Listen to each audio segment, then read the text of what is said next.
En el anterior capítulo nos quedamos en el lago Misurina, donde pernoctamos de forma gratuita, al lado de la carretera con poco tráfico por la noche. Ya por la mañana empezamos la subida al refugio Auronzo. Os cuento cómo llegar, y dónde aparcar con vehículo propio. Es la alternativa más rápida y sencilla, pero también la más cara con mucha diferencia. Y es que, para poder circular con tu vehículo por la carretera de acceso y aparcar junto al refugio Auronzo, tienes que pagar una tarifa bastante elevada en un puesto de cobro situado en la propia carretera. Actualmente, el ticket es válido para 12 horas, a partir de las cuales tendrás que abonar de nuevo otro ticket similar a la salida. Autocaravanas, 45 € 12 horas, cuenta con zona para pernoctar campers y autocaravanas. Esta carretera de pago está abierta las 24 horas del día, desde mediados de mayo hasta noviembre. El parking cuenta con unas 500 plazas, pero ojo porque vuelan. A primerísima hora de la mañana se forman largas colas en el acceso y, cuando el estacionamiento cuelga el cartel de completo, se corta el tráfico. A partir de entonces, se van dejando pasar vehículos según vayan saliendo. Una opción bastante más económica, que es la que utilizamos nosotros, fue el autobús Lanzadera, que parte desde Dobbiaco, línea 444 con reserva previa obligatoria. Dependerás de los horarios del autobús y puede que tampoco te libres de esperar cola. La ruta a Tresaín di Lavaredo es un clásico que no puede faltar en un viaje por Dolomitas y la imagen más representativa de la cordillera.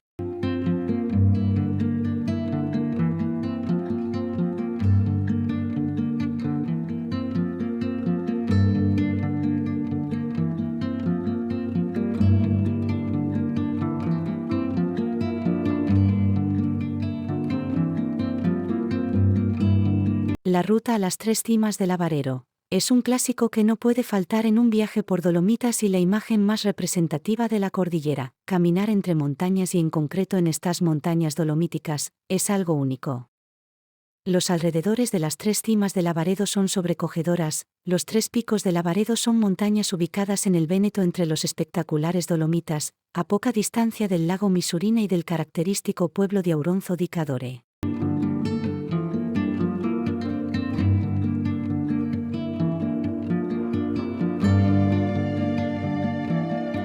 Empezamos la ruta de senderismo junto al refugio Auronzo, y justo al lado del parking a 2.330 metros de altitud. Solo hay que tomar el sendero 101, perfectamente indicado. Estos primeros minutos caminaremos por una pista bastante cómoda que nos introduce pasito a pasito en un paisaje rocoso de alta montaña. Además, con una de las vistas más bonitas del entorno.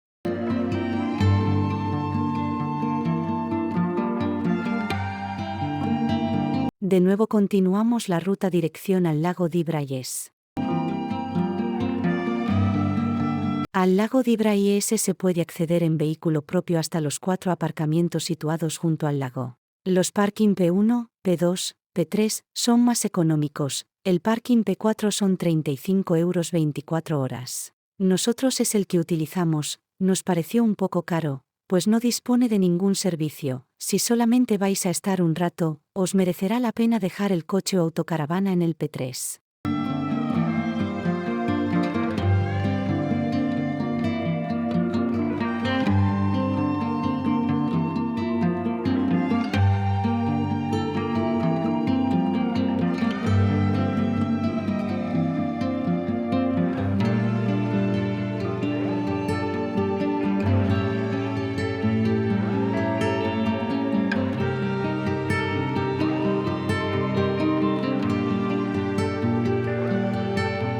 La orilla oeste tiene un camino llano y ancho, apto para todos, incluidas las personas con movilidad reducida y los cochecitos. En nuestro caso, optamos por recorrerlo a pie. Este lago posee una sencilla ruta circular de algo menos de 4 kilómetros en la cual podrás ir contemplando tranquilamente el entorno lleno de coníferas, o acercarte a la pequeña capilla del lago Braies, que pel Praxe Wilse, construida en el año 1904.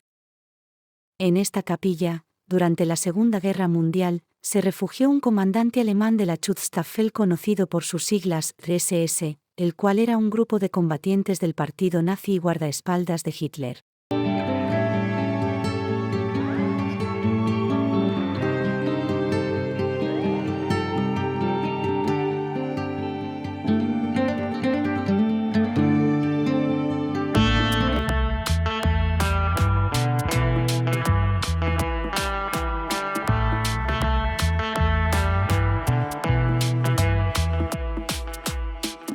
Dejamos el lago de Brayes y seguimos la ruta, al próximo destino, un lugar donde la palabra espectacular se queda corta. Así que, abróchense los cinturones, que nos vamos a la Marmolada en las Dolomitas.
En nuestra ruta para visitar la Marmolada paramos en Araba, un pueblo encantador para pasear por sus calles, que se encuentra a los pies del macizo del Sella, uno de los iconos más famosos de los Dolomitas, a 1602 metros de altitud, enclavado como una perla entre los puertos de Pordoy y Campolongo.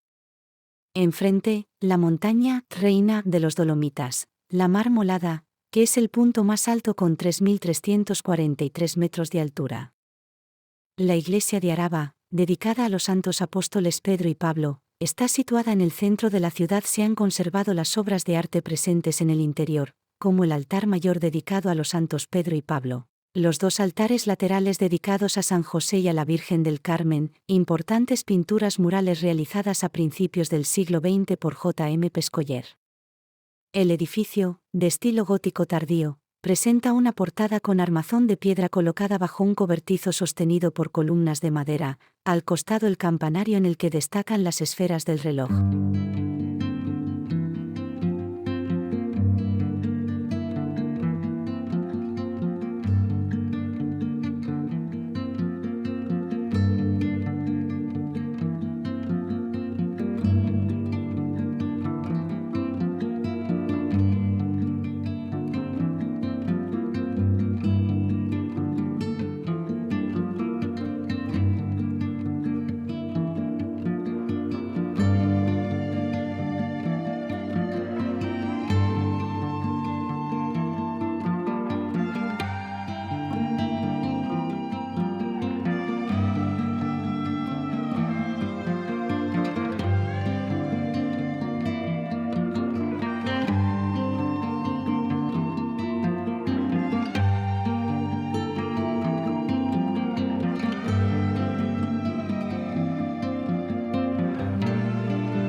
Paramos para pernoctar en Sottoguda, que es el último pueblo antes de la Marmolada, en el corazón de las Dolomitas.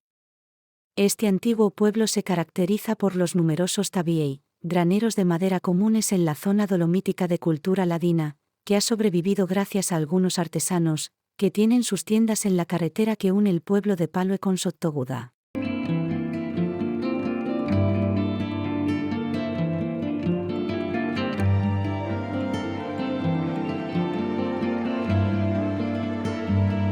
Por la mañana nos acercamos al parking de la Marmolada, conocida como la Reina de los Dolomitas, que es el pico más alto de esta espectacular cadena montañosa y ofrece unas vistas inigualables. Pero nos quedamos con las ganas de subir porque hay muchas nubes y niebla, la previsión es que no se despeje en todo el día, y el precio del teleférico no es nada barato, por lo que decidimos continuar la ruta.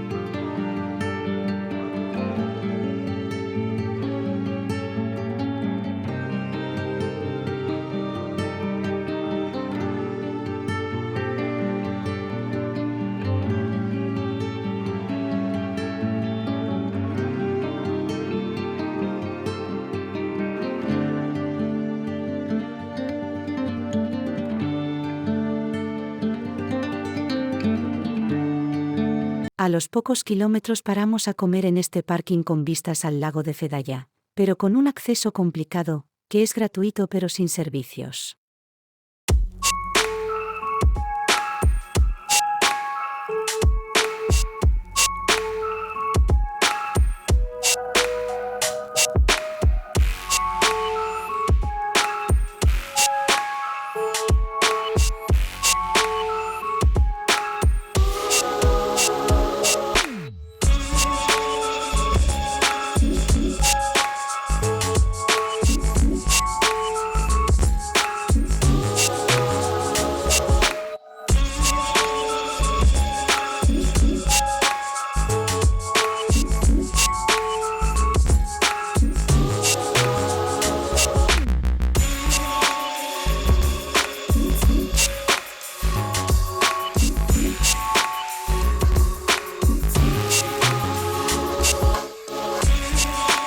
Después de comer y descansar un rato continuamos la ruta dirección a Meranou.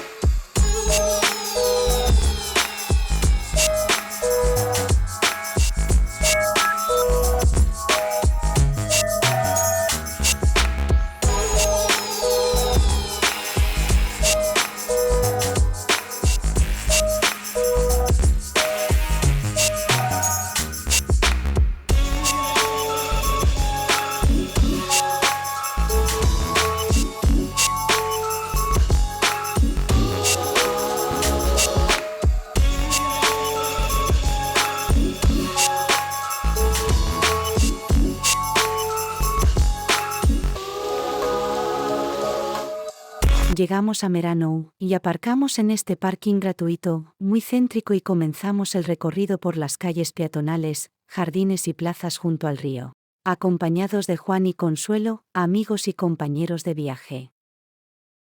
La Catedral de San Nicolás se encuentra en el centro histórico de la ciudad, y su torre es la guía para localizarla de forma sencilla.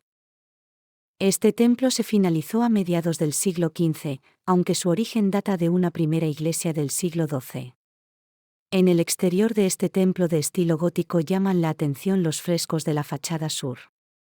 Son de gran tamaño, también en esa fachada, en una hornacina, se puede ver la escultura de San Nicolás, patrón de la ciudad. La capilla de Santa Bárbara a la espalda de la catedral sirvió como osario y capilla funeraria.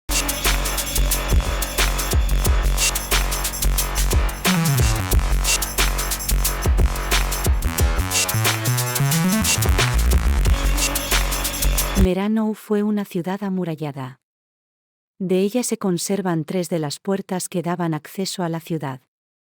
Puerta Venosta, la más antigua, sirvió como prisión. La Puerta Passiria, junto al río del mismo nombre, está en Steinach, el barrio más antiguo de Meranov.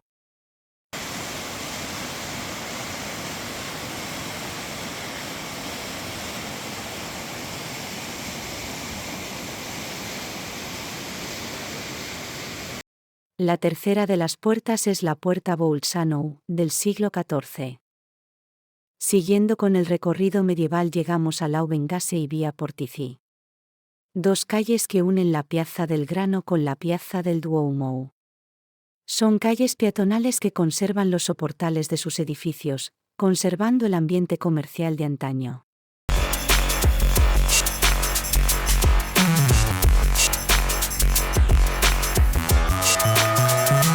Solamente hay que caminar unos metros para llegar a la bonita fachada del Palacio Mamin, un edificio barroco del siglo XVII. El puente de Yaposta cruza el río Passirio, desde él se tiene bonitas vistas de la ciudad, y muy cerca el elegante edificio Curaus junto al río Passirio.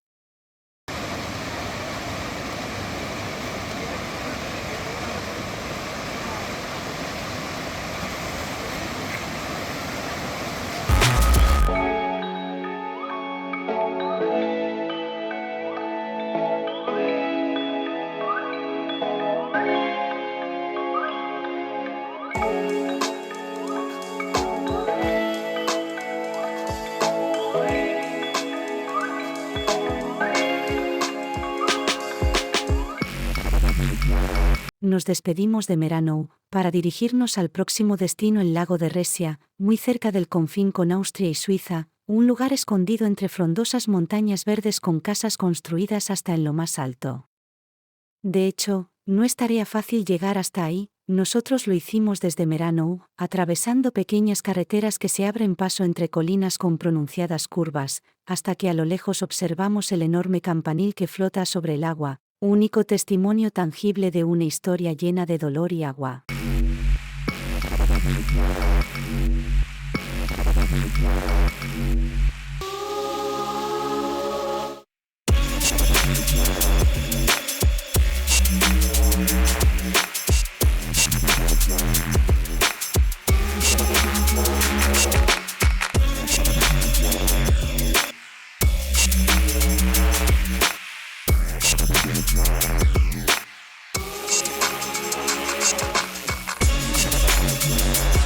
Llegamos al lago de Resia, tenemos suerte y aparcamos a su lado, pues acaba de celebrarse un festival y nos permiten pernoctar en esta explanada a su orilla, donde la torre de la iglesia de Santa Catalina del siglo XIV emerge del fondo del lago.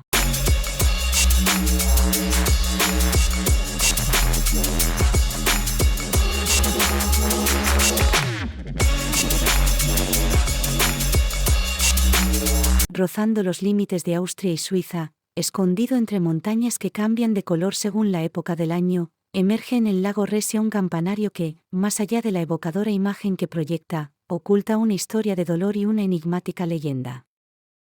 Este lago de la provincia de Bolzano es en realidad un embalse artificial construido en 1960 a partir de la unión de dos lagos naturales, el Resia y el de Kuron.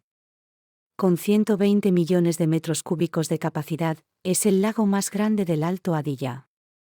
El pueblo de Kuron Venosta y parte del pueblo de Resia fueron inundados y sus habitantes tuvieron que dejar sus casas. Si no fuera por el campanario de la iglesia de Santa Catalina, nadie diría que allí había dos villas.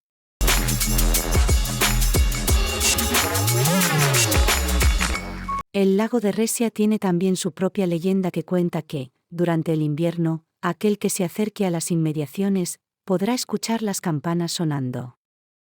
Algo imposible si se tiene en cuenta que las campanas se quitaron del campanario en 1950.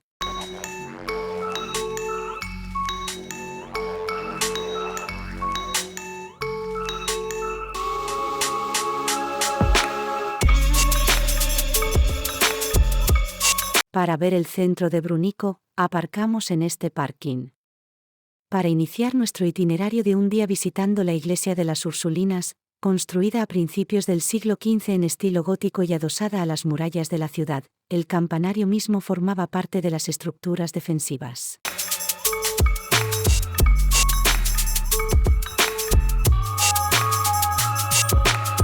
Junto al complejo encontramos la Porta del Orsoline, la verdadera puerta de entrada a la ciudad medieval que conduce a la Via Centrale Stadtgas. La Via Centrale termina en Portaragen, en típico estilo medieval con un fresco de la Virgen y el Niño atribuido a Friedrich Pache. Una serie de casas alineadas para formar una sola calle dentro de las paredes enmarcan la pintoresca Via Centrale que, con su trazado medieval, en el centro de la ciudad enmarcado por 4 puertas decoradas con frescos. La puerta del este conduce a la Ciudad Alta, que está dominada por el Palacio Sternbach. Está rodeado por los muros del castillo. Del siglo XIII. La iglesia de Nuestra Señora presenta elementos arquitectónicos tradicionales, incluidas fachadas de piedra detalladas y una torre campanario destacada. El edificio forma parte de un conjunto que incluye una capilla cementerial y soportales, mostrando siglos de tradiciones religiosas en Tirol del Sur.